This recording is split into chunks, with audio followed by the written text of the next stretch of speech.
КамАЗ заводының 55 еллыгына багышланган бәйрәм чарасы урамнан ук башлана. Менә монда зур күргәзмә оештырганнар. Анда авыр йөк ташый торган техникалар белән бер рәттән уңайлы һәм җайлы автобусында күрергә мөмкин. Эльвик Габсаликов КамАЗ заводында 20 ел эретеп ябыштыручы булып эшләй. Күргәзмәдәге заманча техниканы җитештерүдә минем дә хезмәтем булу күңелдә горурлык хисләре уята ди ул. Бигрәк горурланам.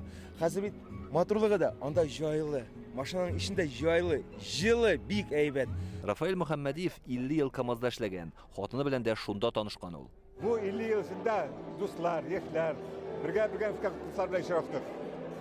Бик мотор, әйбәт шәһәр төзедек, завод төзедек. КамАЗ заводын төзүне 20-нче гасырның зур технологик адымы дияргә була. Нәкъ менә 60-нчы елларда 20 тонна кадәр йөк ташый торган, ягулыкны аз сарыф итүче дизель двигательле машиналар кирәк була. Ә инде төзелеш урыны итеп яр чалын сайлау бердә очраклыгына түгел, монда янәшәдә генә Идел һәм Чулман елгалары ага, тимер юл шунда гына. Сәхнәдә үсеш, хәрәкәт, омтылыш тасвирлана. 55 еллык тарихы булган коллективның үткәне һәм киләчәге бу. Рөстәм Миннеханов КамАЗ заводының республика гына түгел, ил икътисады өчен бик әһәмиятле булуын аз сызыклады. Бәйрәмебез белән ул бөтен республика өчен, бөтен ил өчен зур бәйрәм. Әлбәттә, КамАЗ белән горурланабыз. Менә шушы авыр вакытларда да КамАЗ гөрләп эшләп тора. Аллага шөкер, сезгә мотор хезмәтегез өчен бик зур рәхмәт. Уңышлар һәммәгезгә. Үзегезне саклагыз, исән сау булыгыз. Хәзер КамАЗ Россия һәм Берләшкән Дәүләтләр Берлеге илләрендә йөк машиналары җитештерүче зур компания булып исәпләнә. 2020 ел нәтиҗәләре буенча дөньяда авыр йөк автомобильләре җитештерүче топ 20 компания исемлегенә керә. Тантанада Ростех дәүләт корпорациясе генераль директоры Сергей Чемезовның котлау сүзләрен җиткерделәр.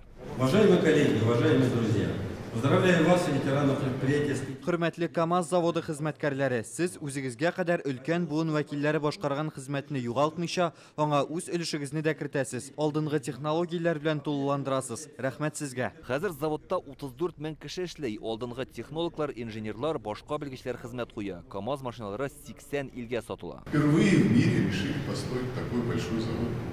Безнең КамАЗ һәрчак беренче булды, аңа 55 еллык Советлар Союзының алдынгы белгечләре нигез салган. Ул автомобиль төзелеше тармагының дөнья күләмендәге беренче зур проекты. КамАЗ Россиядә авыр йөк машиналары арасында лидер. Техникаларның 60-тан артык модели бар. Быел октябрь аенда автомобиль төзүчеләр көнендә КамАЗ заводында тантаналы рәвештә 2 миллион 500 меңнче автомобиль конвейердан төште. Бу яңа буын К5 машинасы. Моннан тыш компания автобуслар, электробуслар, троллейбуслар чыгара. Инновацион продукция, пилотсыз очкычлар һәм водород белән эшли торган техника җитештерү дәвам итә. Продолжает развиваться флагман отечественного автомобилестроения. Шундый зур проектны тормышка ашырган өчен ветераннарга рәхмәт. Завод үз алдына куелган максатларны үтәп бара. Кама буенда завод төзелгәннән соң 30 меңләп кеше яшәгән бистәдән 550 мең халкы булган Яр-Чаллы шәһәре барлыкка килгән. КамАЗ решал и решает не только сложные задачи, которые ставят. КамАЗ бернинди сорауларга да бирешмәде. 90-нчы еллардагы янгыннан соң да завод эшчәнлеген туктатмады. Когда 55 лет тому назад нам 55 ел элек Кама елгасы буенда завод белән бергә яңа технологияләр барлыкка килгән. Алдынгы карашлы белгечләр әзерләнгән. Рөстәм Миннеханов КамАЗ коллективына фидакар хезмәт өчен орден медален тапшырды. Алдынгы эшчеләр республика һәм федераль дәрәҗәдәге дәүләт бүләкләренә ия булды. Яр-Чаллыдан Илдар Сафиуллин, Гадел Миндубаев, Яңа гасыр каналы.